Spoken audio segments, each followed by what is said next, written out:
Hello दोस्तों, welcome to all from my classes Dakshin classes. Now हम पढ़ेंगे पी ट्यूटरिंग। ये जो आपका inclusive education, creative inclusive education जो आपकी बुक है B.Ed सेकेंड ईयर का, उसका यूनिट 3 है ये पी ट्यूटरिंग। मित्र शिक्षण, ये आपके 2-3 टॉपिक रहेंगे। ये पी ट्यूटरिंग हो गया, टीम टीचिंग हो गया, रिमेडियल हेल्प हो सकता है। रिमेडियल हेल्प आने वाली वीडियो में मिलेगा, और टीम टीचिंग में पढ़ा चुकी हूँ, और पी ट्यूटरिंग आज हम लाए हैं। तो ये इंपॉर्टेंट टॉपिक थे। शॉर्ट क्वेश्चन में अक्सर पूछ लिया जाता है कि पी ट्यूटरिंग से आप क्या समझते हैं, या पी मित्र शिक्षण से आप क्या समझते हैं, इसको एक्सप्लेन करिए। इस तरह का आपका शॉर्ट क्वेश्चन में बन जाते हैं।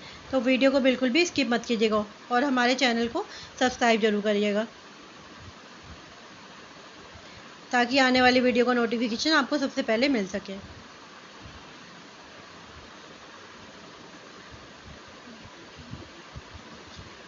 हमारा टॉपिक है पी ट्यूटरिंग, यानी कि मित्र शिक्षण। मित्र शिक्षण एक कॉन्सेप्ट है, एक जिसमें क्या होता है कि मित्र यानी कि सहपाठी, साथ में पढ़ने वाले बच्चे ही आपस में एक दूसरे की प्रॉब्लम को सॉल्व करते हैं, एक दूसरे को सिखाते हैं, समझाते हैं, और खुद भी सीखते हैं। आपने कई बार ऐसे किया होगा, स्कूल टाइम में या कॉलेज टाइम में किया होगा, कि कभी आपको कुछ क्वेश्चन समझ में नहीं आया तो आपने अपने दोस्त से पूछे कि भाई ये मुझे क्वेश्चन समझा दे।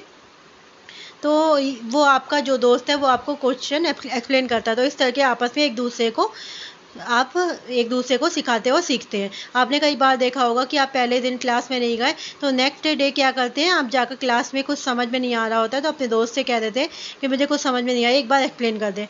तो वो आपका जो दोस्त होता है वो आपको एक्सप्लेन कर देता है। तो वही चीज़ है यहाँ पे मित्र शिक्षण, पीर ट्यूटरिंग, जिसमें आप क्या होता है, आप अपने आसपास के अपने दोस्तों से, सहपाठियों से मिलजुल कर एक दूसरे की मदद करते हो, और खुद भी सीखते हैं और दूसरों को भी सिखाते हैं। तो यहाँ पर आप देख सकते हैं, रॉबर्ट थॉमस ने ये डेफिनेशन लिखी थी कि ये शिक्षा की एक प्रणाली है, जिसमें शिक्षार्थी एक दूसरे की मदद करते हैं और शिक्षा द्वारा स्वयं को सीखते हैं। और ये रॉबर्ट थॉमस की डेफिनेशन है। ये एक ऐसी प्रक्रिया है जिसके द्वारा एक सक्षम छात्र न्यूनतम प्रशिक्षण और शिक्षक के मार्गदर्शन के साथ एक ही ग्रेड स्तर पर एक या अधिक छात्रों को एक सरल कौशल या बुनियादी अवधारणा सीखने में मदद करता है। यहाँ पर ये बात याद रखेंगे कि शिक्षक के मार्गदर्शन मतलब टीचर के गाइडेंस के साथ।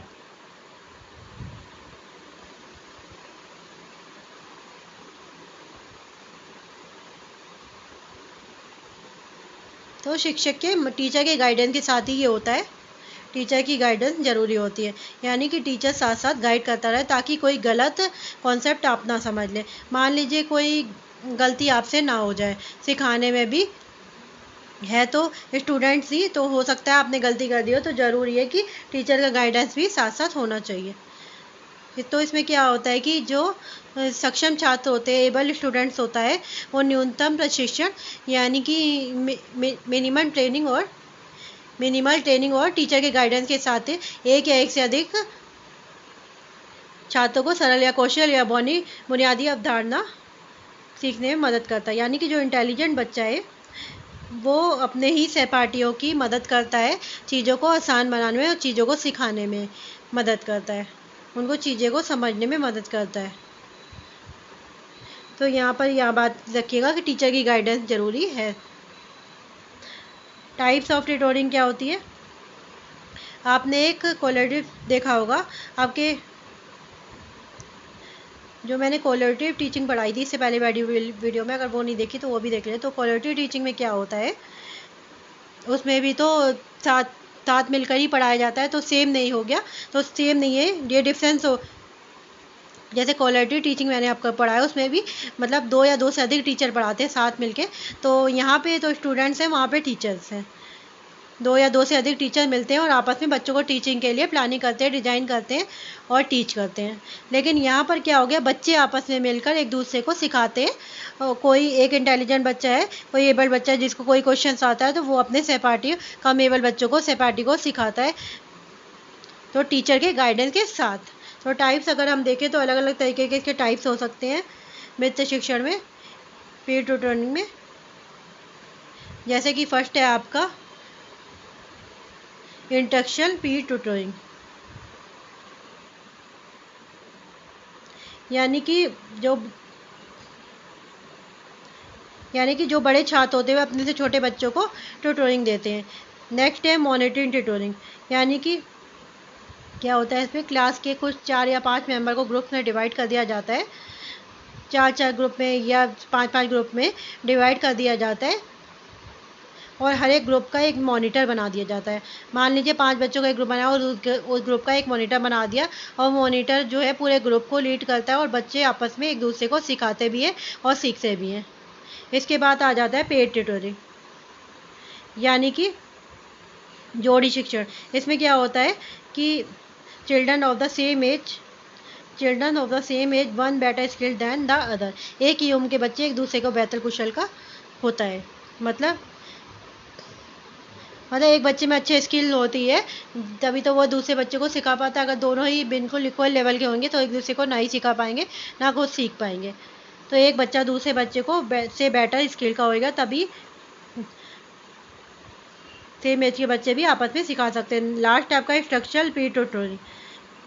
इसमें क्या होता है, assistance of train tutor is required following instruction और definite procedure that are provided model are guides. इसमें क्या होता है, ट्रेन ट्यूटर होता है और उसका एक असिस्टेंट की तरीके मदद करता है, यानी कि इनके हेल्पर के रूप में मदद करते हैं, आपस में एक दूसरे को सीखते भी या सिखाते भी। इसमें क्या होता है कि जैसे नाम की पता चला है, स्ट्रक्चर मतलब प्रॉपर स्ट्रक्चर होता है, प्रॉपर प्रोसीजर होता है, बिना प्रोसीजर के काम नहीं चलता।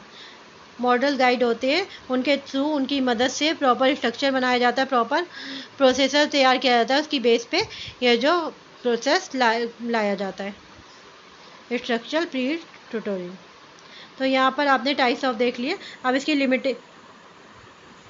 इसकी कुछ लिमिटेशंस होती है, सीमाएं होती है, तो देख लेते हैं।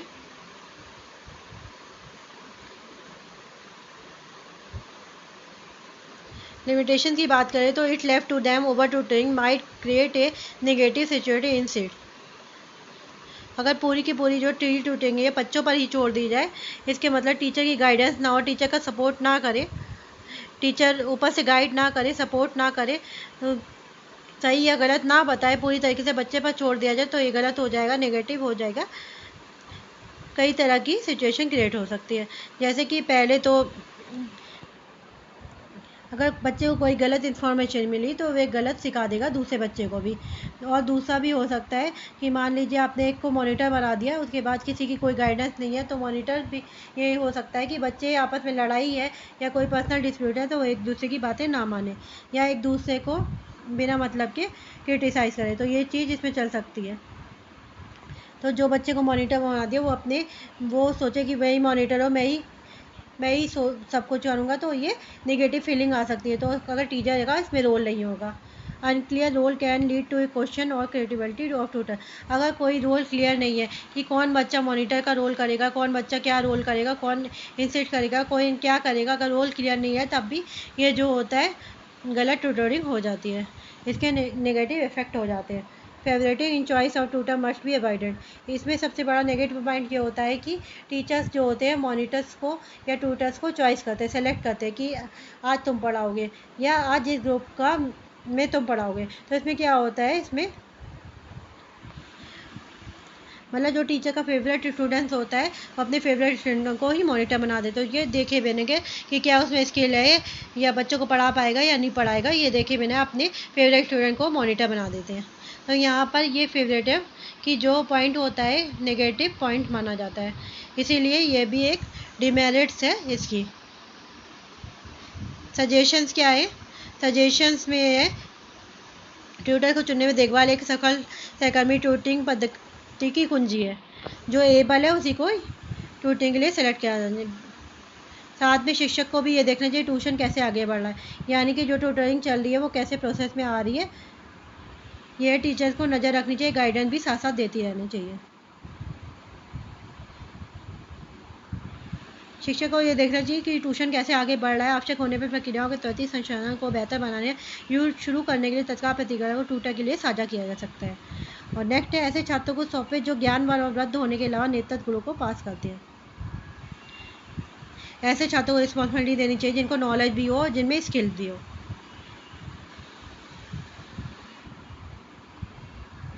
एक साझा दृष्टिकोण, सहयोग और एक दूसरे के प्रति सम्मान जैसे सकारात्मक मूल्यों को विकास ध्यान में देखा जाना चाहिए और उचित मान्यता दी जानी चाहिए। उचित मान्यता दी जानी चाहिए। तो ये थे आपका पीयर ट्यूटरिंग। ये लॉन्ग क्वेश्चन और शॉर्ट क्वेश्चन के लिए दोनों ही के लिए इंपॉर्टेंट है। और आपको हमारा चैनल पसंद आया तो please like share and subscribe जरूर करिएगा। Thanks for watching.